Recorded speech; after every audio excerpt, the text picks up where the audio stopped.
Africa doesn't have time. We don't have time to waste. We're going to be 60% of the world's youth by 2050. All of these are alarm bells. AI will be like your coding partner. AI will be like the next companion for you to work with. If you want to build a capable workforce, digital literacy is a must. We have to look at changes around regulation, digital transformation, and one of the most important things is about talent retention. We need to be able to keep those jobs here. Have faith in yourself, have faith in your ability, and take that first step because you will not regret it. We believe young people are not only participants, but they're agents of change.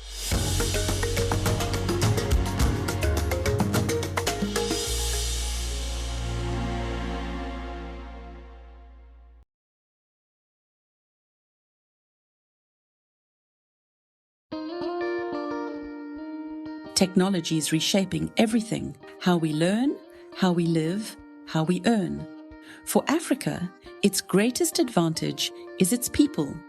Young, creative, and determined to lead in a world that's changing fast. With the world's youngest population, the question isn't whether the continent can catch up, but how fast it can build what comes next. In 2018, I realized that the leaders of Africa needed a new tool, which is technology, right? Because the world was being, taken over by technology. And I realized that, most of the people who are building technology were white men in Silicon Valley, right? We needed more women in technology. We needed more Africans in technology. We needed more people of color. We needed more diversity in technology, right? And Africa shouldn't just be consumers of technology, but we need to be producers. Fred's vision was a call for Africa to shape technology, not just use it. And inside ALX, that vision takes form through learners like Justin. ALX is different because one thing, there is the community part of it. So you're not just doing this alone. And it also teaches you the soft skills. Soft skills as in how do you communicate with people. When you come to ALX is that you don't only get the skills, but you also get skills for personal growth. For many learners, that personal growth becomes something deeper. The confidence to keep going when things get hard. In ALX, the first thing you get to learn is be ready to do hard things. I get to see challenges as a stepping stone or somewhere you learn and grow, not when you encounter a challenge, una back off and be fearful. That mindset to lead with purpose and persistence lies at the heart of ALX's design. We're inspired to start ALX after almost 15-year journey within the AL group, where we had started the African Leadership Academy, African Leadership University. The central problem we were trying to solve was how do you unlock leadership in Africa at scale? And how do we create problem solvers and innovators who can really address our big challenges, right? In healthcare, education, urbanization, governance, etc.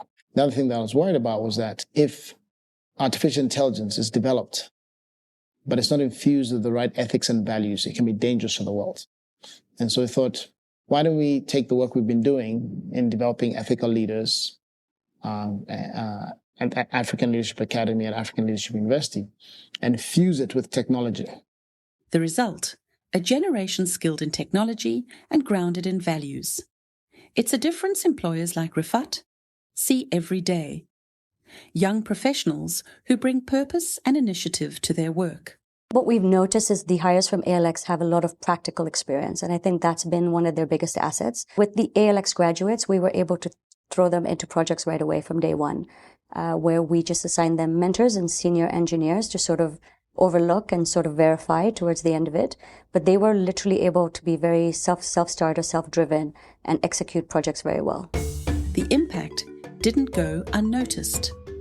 What employers like Rifat were seeing in the workplace, policymakers began to champion across the continent.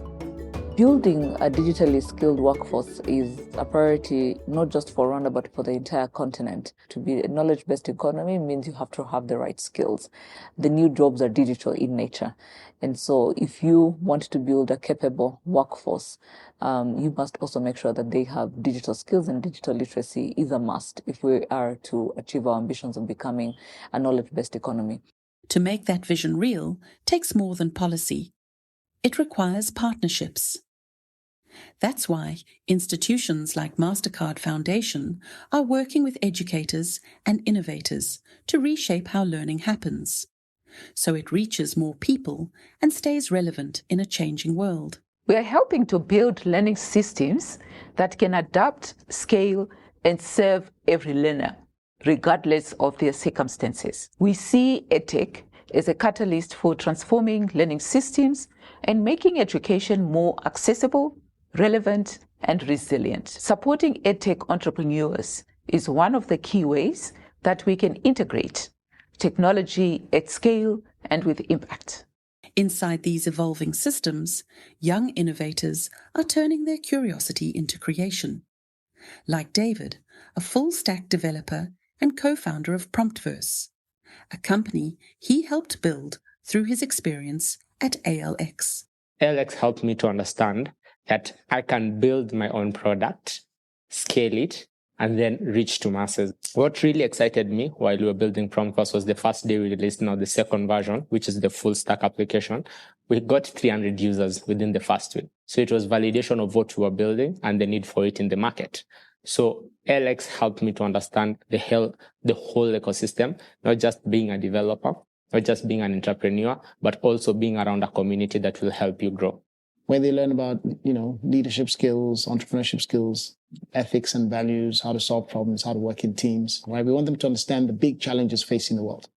And then we train them in software engineering and data science and cloud computing and artificial intelligence so that you create technology talent with a purpose.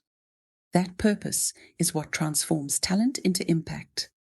Supported by institutions investing in entrepreneurs who reimagine learning. One of our flagship programs is the MasterCard Foundation EdTech Fellowship, which supports promising African EdTech entrepreneurs to grow their impact. To date, we have supported over 140 EdTech startups throughout the continent.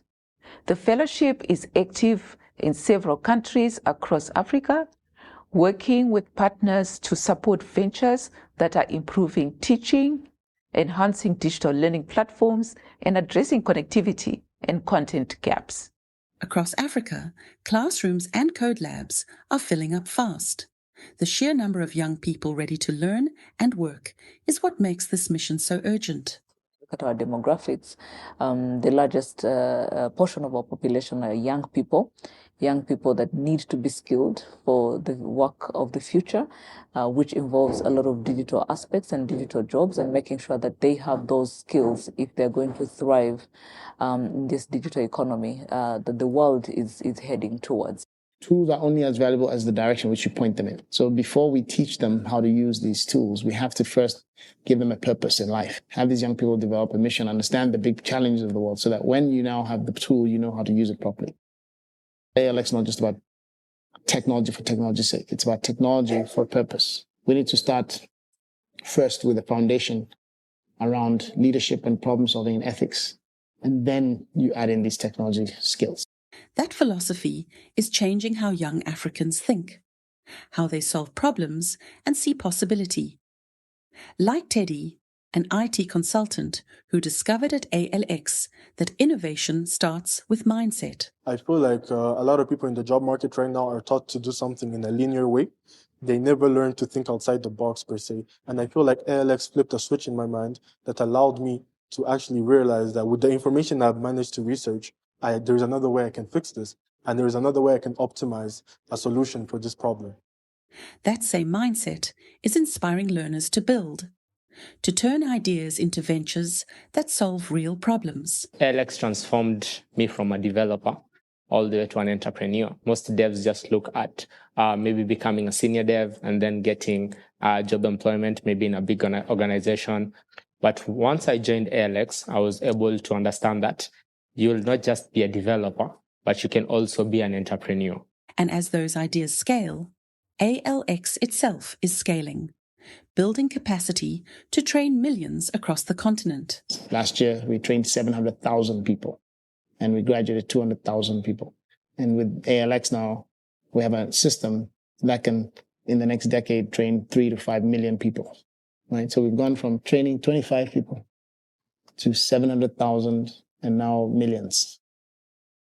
Growth on this scale depends on collaboration, where educators, innovators, and policymakers move in rhythm to create opportunity for all. This begins by empowering individuals, strengthening institutions, and reforming systems to ensure sustainability beyond our funding.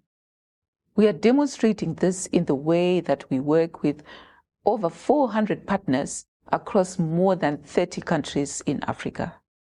Our partnerships are grounded in collaboration and local leadership, co-creating solutions with our partners, supporting innovation, influencing policy, and driving scale with inclusion and sustainability in mind. No one does anything important or substantial alone, right? So the entire African Leadership Grid journey would not have been possible without relationships and partnerships. One of the most critical roles are obviously those who invest and believe in the mission and provide the resources to make sure that something like this happens.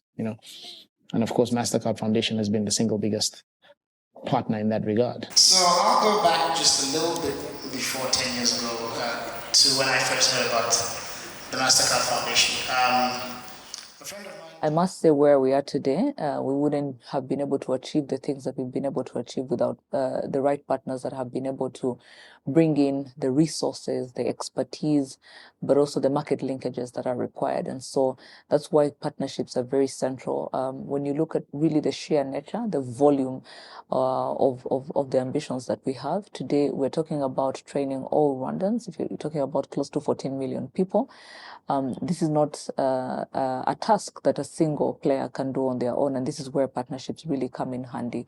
Partnerships like these are laying the groundwork for what comes next.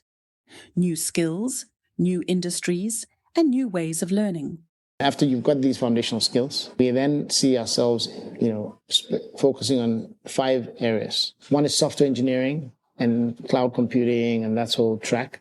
The second is data science and AI. The third, which is one thing that we've launched, which I'm really excited about, is what we call creative technologies, which is using AI for film production, music production, gaming, animation, so that we can tell our own stories as Africans. The fourth part, which is coming, is what we call hard tech, which is using drones, robotics, chip design, and things like that, right? And then the final part is med tech. How do we think about maybe training a massive pool of nurses in Africa, but who are AI enabled, right? Because there's a shortage of 18 million nurses around the world. Africa is the only place that can solve that. And so through ALX, we can take people, but let's not just train regular nurses, let's train AI enabled nurses. With innovation on the rise across Africa, governments are crafting policies to turn that energy into lasting change. To support the skilling of young people, but also ensuring that they have, employment opportunities, what we've done as the government of Rwanda, first and foremost, is to put in place the digital talent policy. And so this provides a framework through which we're able to think through how we equip our citizens with the right digital literacy skills. Within our policy, what we have is almost like a pyramid that shows you the different layers and levels of digital skilling. At the bottom of the pyramid, that's where we have basic digital literacy skills, ensuring that our population has the basic skills. Today, we have all our services for government that are provided online. How do we make sure that citizens, regardless of, where they live across the country, are able to access these services on their own and be able to, thrive in this digital economy? Within these policy frameworks are stories of impact. Young Africans showing how digital learning comes to life in practice. I chose AI because there's a lot of potential in AI, and it's a very mysterious topic. Most people till now do not understand what you mean by AI. AI is something you can use in your day-to-day life. It's like your own personal assistant, someone that has all the information you'll ever need in just a matter of seconds. Sifa represents a growing wave of young women stepping into technology, finding opportunity and belonging in spaces that once felt out of reach. It's a change leaders like Rifat are witnessing across the continent. One of the things that I'm really passionate about when it comes to education in this region is empowering women, and not necessarily just women in tech, but just generally women everywhere. I think we need to have a lot more programs that support women in the education journey, especially when it comes to rural areas, not just metropolitan cities. Education is power. Girl child empowerment. In fact, one of the programs that we have here at Kitsilano is to enable women to grow in that trajectory. That kind of advocacy often comes from lived experience, from women who've had to carve out their own space in technology. Growing up as a young lady trying to pursue the tech industry was really hard. Many people didn't believe that we women are able to achieve or do something as great as tech. Most people didn't even know what tech was, right? Yet every barrier overcome makes the next step easier for someone else. Coming here and learning, taking up the courses, changed my mindset on how I view challenges. Now when I see a challenge, I am motivated to sort it and find a solution for it. So getting into tech was like a huge win for me because it's like home. I enjoy. I am thankful to institutions like ALX and partners like the MasterCard Foundation. Sifa's gratitude says it all. Thankful for how far she's come and hopeful for what's ahead. Learners like Lilios carry that same spirit, turning every challenge into a chance to grow. They are really shaping the younger African lives, their future, because I myself, they helped me to shape my own future, knowing what I really want and align my goals well so that I can have a better future and also I can know what I want. For these learners, opportunity has meant more than new skills. It's a chance to see what's possible. And it's that kind of possibility that partners like MasterCard Foundation are working to expand across Africa. Inclusion is such an important part of the foundation's strategy because being inclusive actually unlocks untapped talent, strengthens communities, and is key to creating resilient and just economies. It's good for the economy. As you think about inclusion, if our people don't have the right digital skills and literacy, that's the fastest way to ensuring that they're being excluded from all of these opportunities. And so it's going to be a lifeline for how our people access opportunities, on how they can thrive in the future that is being shaped primarily by these digital technologies. Beyond funding, our vision is bold but clear, and is to transform education and skilling institutions and systems so that every young person in Africa can access quality and relevant education and achieve success throughout their journey to dignified and fulfilling work. The impact of that investment shows up beyond the classroom, in workplaces where young people are putting their skills to work. A lot of the youth are complaining about the lack of opportunities. So I think the first thing we can do, obviously, is give the opportunities. But at the same time, give opportunities where people are actually able to apply those skills. It's one thing to have an internship program where you bring on interns and they sort of take on a very administrative role. And then there's a difference between taking on interns and actually giving them access to real world projects. We took on 10 interns out of the ALX program, and they're actually coming to their 6-month end at the end of this month. And we are going to be keeping 80% of them full-time here at Kitsilano. The aspiration is quite simple and profound. We must ensure that the future generations inherit education and employment systems that are equitable, inclusive, and responsive to their realities. MasterCard Foundation has been a great partner because of the different facets that they're touching. They go beyond just looking at building a skilled workforce, but really also thinking about how different sectors could benefit from the foundation's priorities. And thanks to the partnership that we've had with MasterCard Foundation, we've now been able to scale. One, we're able to create the data sharing policy that was recently adopted by Cabinet. The foundation's investments must leave behind stronger institutions, reformed systems, and a generation of empowered leaders who continue the work of transformation.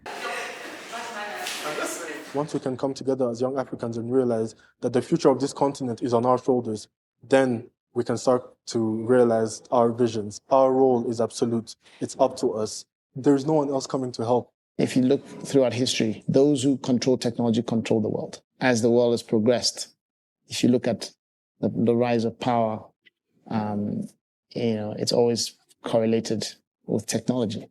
That power comes with responsibility to guide how technology is used and who it serves. It's a balance governments like Rwanda's are now working to protect. Much as everyone is scared about the risks to do with AI, what we're doing as a government is to make sure that we understand what are those risks for each of those applications and how are we protecting our people from those risks so that we are able to see the upside of AI while we are mitigating the risks that come with using the technology. We have to look at changes around regulation, digital transformation.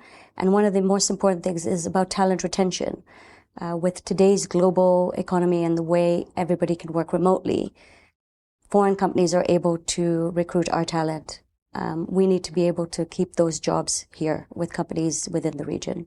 Making this possible means building systems that let young people grow, learn, and become. For learners like Sifa, that support has shaped who they are and who they're becoming. Without them, we are not who we are right now. We are not the future selves that we see ourselves being. My aspirations for the future of education in Africa is seeing an education that is practical and tailored to young Africans, enabling them to be able to solve real-life challenges they go through in their different communities. So the goal is to get started. Don't procrastinate it and say, I'm going to do it tomorrow. Do it today. Learn about what a computer is. Learn what about AI is. Sign up for something and just get started. And in the long run, that's the journey. The journey is discovering. The journey is not knowing. The journey is discovering. That spirit of discovery is what defines this generation. Young Africans learning, adapting, and finding their place in a changing world. For Fred Swaneker, it's a moment full of possibility. There's an exciting time to be a young African. The rest of the world is aging.